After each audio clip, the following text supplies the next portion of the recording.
Hello and welcome to the Fan TV preview show. I'm Dan. And I'm Amber, and in this week's episode we will be looking at the scores from last weekend, a look towards next week's game against Hull and Telford, and news around the league. But first, here's Dan with the news.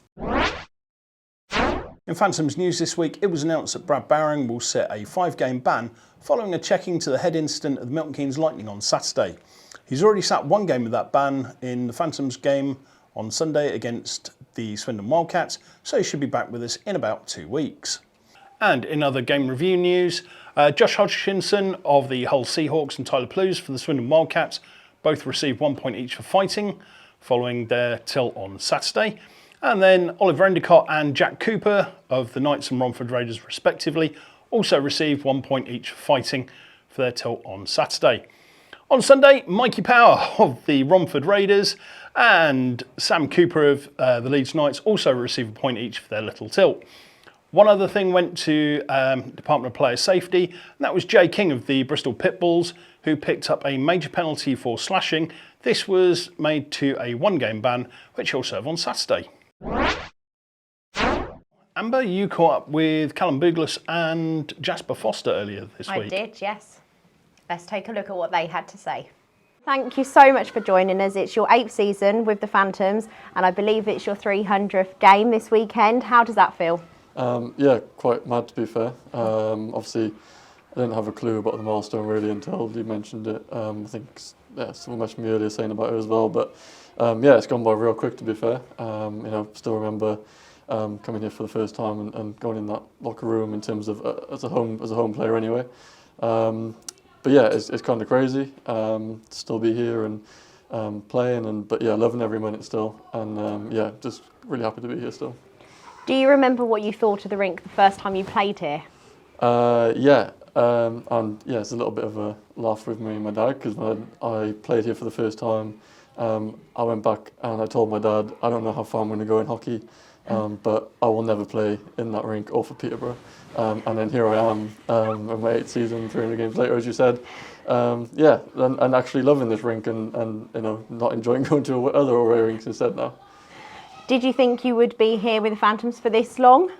No, not to be honest. To start off with, it was obviously a couple of bad years in Cardiff after a big injury. And just speaking to my parents and that, I'm quite a really family orientated person really. So yeah, I just kind of said to my parents, look, I'm just going to go and obviously spoke to Slava and he wanted me here and I wanted to come here and said, look, well, let's just go for a year and see what happens and yeah, and look how it's turned out now and yeah, we're still going. Obviously this weekend you've been one D-man down. Does that alter the pairing of the lines or does it add more pressure for you? Obviously, yeah, it alters the pairings a little bit in terms of that we run kind of 5D, so we have to keep playing with different guys. But the past weekend, obviously, Gret's stepped back, which has been a massive help, and I love having him back there. But yeah, 5D's obviously puts a bit more pressure on in terms of ice time wise, but not in terms of kind of playing. Like, I think as much as 60 is really good for a rotation, I think the more times I'm on the ice and the less time I'm kind of sitting and watching is the less time I can not involved in the game essentially. So yeah, I do enjoy having less D in terms of more ice time, being more involved in the game. But then on a Monday morning, I probably would like that 6D man, to be honest. How do you feel going into another tough weekend? Obviously, you've got Hull and Telford. It's been a difficult weekend last weekend. How do you prepare for that? In myself, just taking every game as it comes now, one by one, and having the confidence in that room that we've got a really good, strong team, and we can really compete with anyone on the night as long as we bring our effort level. In terms of Hull and Telford, I only really found out that we were playing them as you told me earlier, because I don't really look that far ahead or really even care who we play against, to be honest. But yeah, it's going to be a hard weekend. Obviously, we'll do our bit of research tonight in terms of actually probably show us a few videos on them and really prepare for the weekend itself there. But yeah, just a hard training session tonight and build up and be ready to go for when we start the game on Saturday. Brilliant. Jasper Foster, thank you so much. Your 5th season with the Phantoms now. How are you finding this season so far?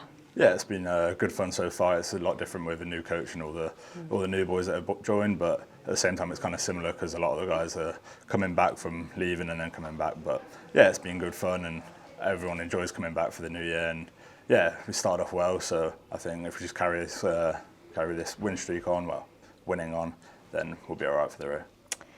Obviously, you had a tough game against MK and Swindon last weekend. How does it feel coming off that? Yeah, I think it's a learning curve really.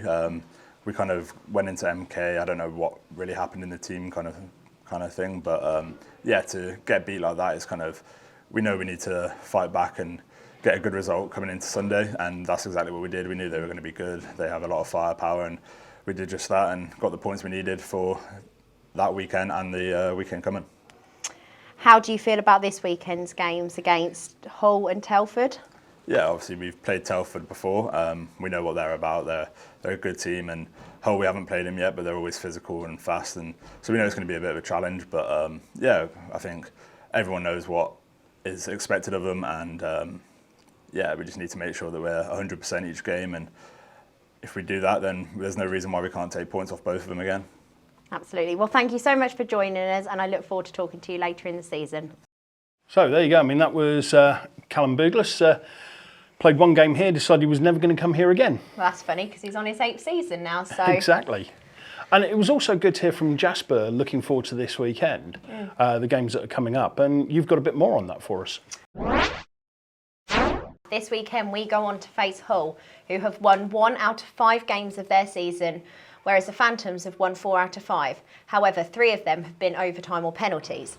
On Sunday, on the road, we play the Telford Tigers, who have also won 4 out of 5 of their games, and 4 of those were played in regulation. Dan, what do the numbers look like for this week's games? Well, that's interesting because, I mean, Hull Seahawks' top scoring player is Bobby Chamberlain. He's got something ridiculous like 9 points in 5 games. I think 7 of those were goals and 2 assists. The top lines for the Seahawks are pretty good. You've got Emil Savekino and Sobchak, both over a point a game in this one, so they're looking good. In terms of netminding, Jordan McLaughlin is the better performing of the 2 netminders, I think. His save percentage at the moment is 91.49, and he's got an average of 2.71 goals against, which is, in all honesty, pretty good. If we look now at the Tigers, the numbers there are possibly even more interesting. So, for example, in terms of the top scorers, last week, and I think he's the league top scorer, is David Thompson. He's running a ridiculous number, like 17 points in 5 games. He's scoring very, very freely. And I think when the Phantoms played the Tigers here, they did well to keep him pretty much off the score sheet. And the netminding isn't bad. Brad Day, he's a consistent netminder at this level, but he's running about 88.1% save this year, which is possibly not as high as maybe where he would want it to be. He's running 3.7 goals against. They're outscoring the netminding, so it's not too much of a problem for them. No. When you look at the Phantoms, on the other hand, and this works for both teams. You've got Luke Ferrara, who's currently our top point scorer. He's currently running with 2 goals, 2 goals for 9 points, so 7 assists on there. We've got 5 players over a point a game. I mean, our highest goal scorer is Dylan Lawrence. He's done pretty well. He's now on 6 goals. And as for Hayden Levine, we saw how well he did in the 2-1 penalty shot win against Swindon Wildcats last weekend. He's running a 91.92% save percentage, which even with shipping 8 goals on last Saturday, is comfortably amongst the highest in the league, behind probably only Jordan Headley. But his goals against is 4.08. So it kind of indicates that the Phantoms are allowing a lot of shots, but Levine is stopping a lot of them. He is, yeah. I think they're going to be a couple of very good games. I do. I think that brings us to the end for this week, doesn't it? So do I think so, yes. Phantoms are at home on Saturday. It's a 7 o'clock face-off here at Planet Ice Peterborough. If you do want to get tickets to the game, if you want to come and watch the game live, they're available via www.gophantoms.co.uk. You can get your tickets there. If you can't make it but still want to watch the game, you can catch the live stream. The tickets are available on there as well. So that's it from us, Amber. Thank you so much, and we look forward to talking to you next week. Thank you. Bye.